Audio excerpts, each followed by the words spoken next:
promessa da vida eterna. E bênção é aquilo que a Márcia acabou de testificar aqui a respeito aí. É aquilo que nós recebemos, é o efeito das promessas, é o cumprimento das promessas nas nossas vidas, é a bênção de Deus. Certo? A bênção de Deus, então o que é a bênção? Bênção. Sempre nós estamos falando aqui, bênção de Deus, isso é bênção de Deus. É o cumprimento das promessas na nossa vida. Isso sim se renova. Novas bênçãos. Mas tudo na nossa vida existe promessa. Deus tem promessa de cura. Deus tem promessa de prosperidade. Só que a prosperidade, a promessa que Deus tem na sua palavra, é a promessa no Espírito. E muitas vezes nós pensamos, né, assim a humanidade pensa, os homens pensam, que a prosperidade é material, é dinheiro.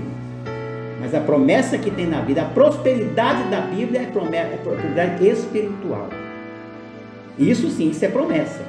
Promessa de prosperidade. Enfim, eu não sei, já ouvi falar, mas eu não posso afirmar porque eu esqueci. Mas existe mais de 1000 promessas na Bíblia. Mais de 1000. Tenho certeza disso, que tem mais de 1000 promessas na Bíblia. Não sei o número exato.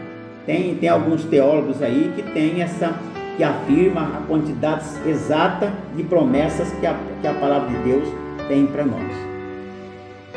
E todas essas promessas, o resultado dela na nossa vida é bênção, desde que nós ficamos na sua dependência e cremos naquela promessa e pedimos que aquela promessa se cumpra na nossa vida de acordo com a vontade de Deus. Agora, essas promessas e as bênçãos, elas chegam na vida de todos. De todos. Todos. A pessoa pode ser filho de Deus, pode crer em Deus, pode ser filho de Deus e pode não ser. Quantas pessoas que não servem a Deus e recebem promessas, recebem bênçãos, a gente fica até falando, meu, que bênção, né? Bênção de cura, bênçãos, enfim, das mais diversas. Só que essa promessa que está aqui no versículo 25 da primeira carta de João, no capítulo 2, essa promessa é só para os filhos de Deus. Esta é a promessa que Ele nos fez, a vida eterna. Nós temos a promessa da vida eterna. Quem é que tem a promessa da vida eterna? A promessa da vida eterna é só para aquele que é filho de Deus, para aquele que aceitou Jesus. Não é para o religioso, não é para o bonzinho, não é para o inteligente, não é para o humilde também. Ah, mas aquele coitado, né, não tem nem um lugar onde reclinar a cabeça. Ele não é para ele também essa promessa. Essa promessa é só para quem aceita Jesus. É para quem entrega a vida nas mãos de Jesus e deixa Ele conduzir a sua vida. E dentro dessa promessa, na igreja, que é para a igreja, que a igreja somos nós, né? Somos nós. Não é a igreja prédio, a igreja instituição, mas a igreja templo do Espírito Santo, que somos nós. Dentro dessa aqui ainda existem dois grupos. Existe o grupo, né, dos que são filhos, que aceitaram Jesus, que tem a certeza e a convicção e a esperança da vida eterna, que essa promessa aqui já é uma realidade na vida dele. Já é realidade. Ele ama a vinda de Jesus. Ele está ansioso para chegar o dia do arrebatamento. Ele não está mais. Todas as coisas que ele envolve nessa vida, ele trabalha, ele luta, ele faz tudo, mas o pensamento dele lá no seu íntimo, no espírito, é a volta de Jesus. ele ama a volta de Jesus. Ele valoriza o sacrifício de Jesus na cruz do Calvário. Quando ele diz assim, Deus, o Pai, realmente ele fala com convicção que Deus é o Pai. É o Pai. Porque muitos falam assim, muitos, eu estou falando de muitos que são religiosos, que estão dentro da esfera do cristianismo. Muitos. Deus é Pai. Deus é Pai. Deus é Pai. E Deus não abandona os seus filhos. Deus não abandona os seus filhos. Deus não abandona os seus filhos. Mas os filhos abandonam o Pai. Porque eu já falei uma vez, se foi aqui ou se foi lá no canal, que existe dois tipos de filho. Existem dois tipos de filho. O filho, ele pode ser biológico e pode ser adotivo. Ele pode ser biológico e pode ser adotivo. Os dois têm parte na herança, porque essa promessa aqui da vida eterna é de herança. É de herança. Por isso que ela diferencia das outras promessas. Porque as outras promessas são bênçãos para a vida aqui. Mas essa aqui é herança. Só vai receber essa bênção aqui aquele que participar dessa herança que é a vida eterna. E Jesus, o apóstolo Paulo disse o seguinte, que nós já estamos assentados nas regiões celestiais com Cristo Jesus. Então, quem realmente é filho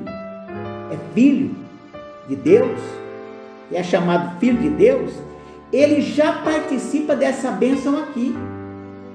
Ele ainda não chegou na eternidade, mas a vida dele aqui, ele já participa dessa bênção da vida eterna.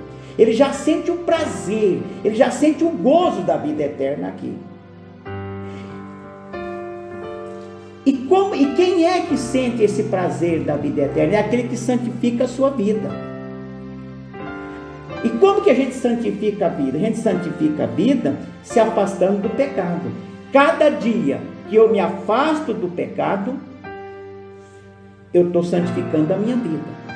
Cada vez que eu não me envolvo com o sistema do mundo, eu estou santificando a minha vida. E eu estou mais me aproximando de Deus. Então, quem realmente santifica a sua vida, já começa a viver essa promessa aqui. Quando Paulo diz, né? Quando Paulo disse assim, que nós já estamos assentados nas regiões celestiais com Cristo, nós estamos assentados com Ele já aqui, agora. É quando nós santificamos a nossa vida. E só quem santifica a vida é quem é filho. Quem é filho. Porque é ele que ele vai herdar essa promessa. Essa herança dessa promessa da vida eterna, ele é herdeiro da promessa da vida eterna. Agora, tem também o filho, que é filho de consideração. Ele tem apenas a consideração, ele considera uma pessoa como seu pai, como um filho, e aquela pessoa considera ele como um pai, mas é consideração. Mas quando chega na hora da herança, ele não herda. Ele não herda. Se uma pessoa pegar uma criança para criar, né? Pode ser desde do berço, e não fizer como é que fala, o processo de adoção, aquela criança não tem parte na herança. Não é assim mesmo, né? Não tem parte. Pode viver a vida inteira. Pode ver na vida inteira. Na nossa igreja tem um rapaz ali, tem um rapaz na nossa igreja. Eu lembro que ele falou uma vez há muito tempo, ele falou há muito tempo que ele estava passando por uma dificuldade, desemprego e tudo, e ele falou assim, olha, os meus irmãos não deram a herança que meu pai deixou. Mas por quê? Ele falou assim, porque eu fui criado pelo meu tio. E agora, ele faleceu, deixou uma herança aí, e os meus irmãos não deram uma herança para mim. Por quê? Porque ele não era filho adotivo, ele era filho de consideração.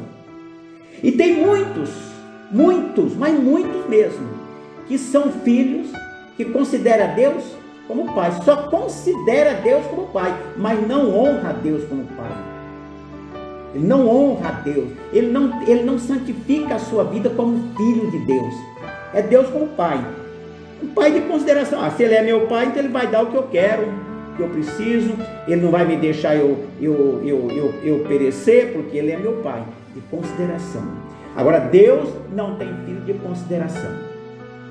Deus não tem filho de consideração. Deus tem filho, o seu unigênito, e tem nós que aceitamos ele, aceitamos Jesus como seu Salvador, fomos feitos filhos de Deus.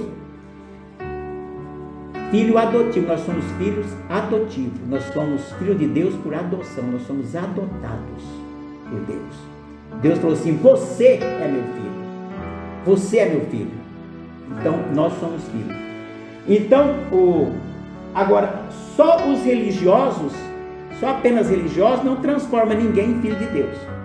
Não é porque uma pessoa, eu sou muito religioso, que vai ser transformado em filho de Deus. Não vai ser transformado em filho de Deus. E os sinais do filho é aquele que eu já falei, aquele que santifica a sua vida. E aquele que santifica a sua vida é sinal que ele é filho de Deus. Somente quem é filho de Deus é que tem temor a Deus, né? Tem assim não vou nem falar respeito, né? Porque respeito talvez seja uma palavra tão pequena assim para a gente falar com Deus, mas tem aquele temor a Deus, aquele temor de se afastar do pecado para agradar a Deus. Porque quando nós nos afastamos do pecado, nós estamos agradando o nosso Pai. Nosso Pai. Toda vez que nós nos afastamos do pecado, que nós desviamos do pecado, que nós santificamos a nossa vida, nós estamos agradando o nosso Pai Celestial. Isso é um dos sinais que nós podemos dizer que somos filhos de Deus. Que o Espírito Santo testifica com o nosso Espírito, quando nós santificamos, que nós somos filhos de Deus. E outra característica do filho que vai herdar essa promessa da vida eterna é que ele valoriza no íntimo do Espírito, ele valoriza o sacrifício de Jesus na cruz do Calvário. Não é somente, Jesus morreu por mim, Jesus morreu para perdoar meus pecados, mas só isso. E como é que está lá dentro? Essa palavra saiu dos lábios, e lá dentro, como é que está? O sacrifício de Jesus não é somente para nós pronunciarmos, dizer assim, Jesus morreu, foi sacrificado pelos meus pecados, só da boca para fora, não. Isso tem que vir lá da alma. A nossa alma tem que sentir, isso, valorizar isso, porque se não fosse o sacrifício de Jesus, nós estávamos perdidos. Essa é uma característica de filho que vai herdar a vida eterna e que está nessa promessa, que é a promessa da vida eterna. Outra coisa também de filho. Qual é a minha maior alegria? Qual é o meu maior prazer? Qual é aquilo que está dentro de mim? Qual é a minha maior alegria? Qual é a sua maior alegria? A nossa maior alegria tem que ser a esperança da vida eterna. Nada, mas nada. A gente pode até se entristecer, porque nessa vida a gente se entristece. Não vou dizer que não. Só que a alegria da vida eterna, ela não pode, ela tem que ser acima de qualquer situação, qualquer dificuldade. Essa alegria, essa esperança da vida eterna tem que ser acima de tudo. Se ela não tiver na minha vida ou na sua vida, alguma coisa está errada conosco. Nós precisamos imediatamente fazer um conserto. Imediatamente fazer um conserto. Às vezes a gente às vezes vai assim visitar uma pessoa que está doente, né? Às vezes já até em estado terminal, né? Principalmente às vezes uma pessoa que é crente, que é filho de Deus e tudo. A gente vai lá com aquele sentimento de tristeza, porque não sabe que aquela pessoa já está desenganado dos médicos, né? A gente chega lá e aquela pessoa está numa alegria tão grande, canta até hino junto com a gente e transforma. E a gente sai de lá fortalecido. A gente foi lá para levar uma palavra e no fim a gente vem de lá com aquela palavra, a gente sai de lá fortalecido. O que é isso? É a pessoa que tem a alegria da salvação, que nem a proximidade da morte abala ele. Que ele sabe que o dia que a hora que ele der o último suspiro aqui, ele já está nos braços de Jesus. Essa alegria, essa esperança não pode ser superada por nada nessa vida. Por nada nessa vida.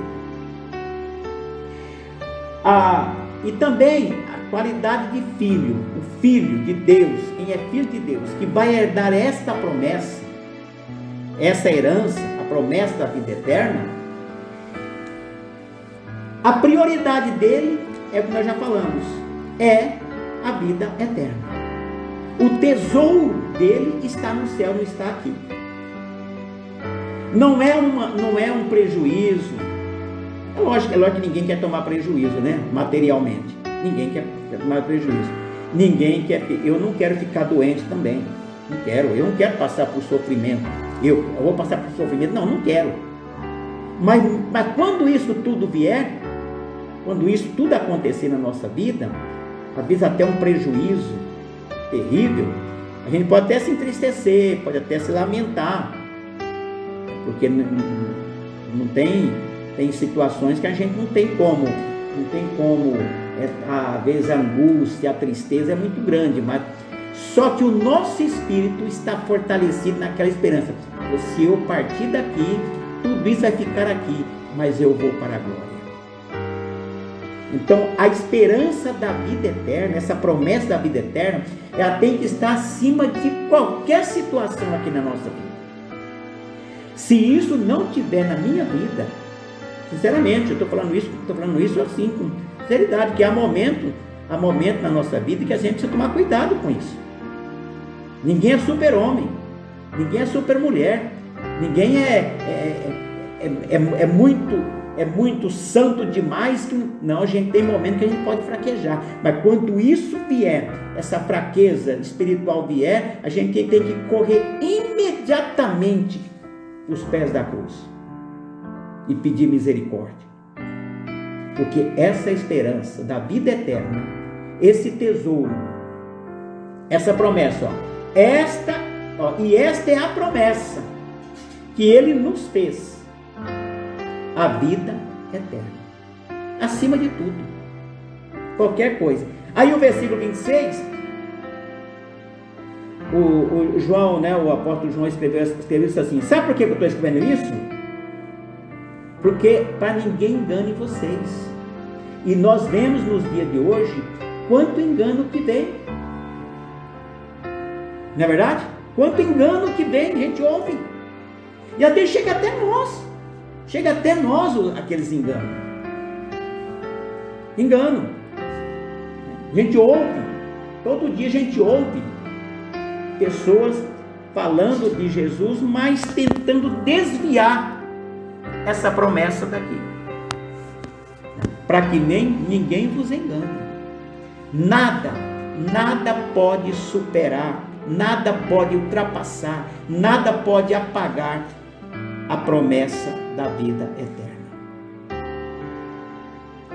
E qual é a bênção da promessa da vida eterna? A bênção é quando nós chegarmos lá. O arrebatamento. Ela vai se concretizar, essa promessa, ela vai tornar realidade na nossa vida no arrebatamento. E hoje, né, aqueles que já partem com Cristo, já começam a desfrutar. Mas essa promessa completa aqui da vida eterna vai se iniciar no arrebatamento.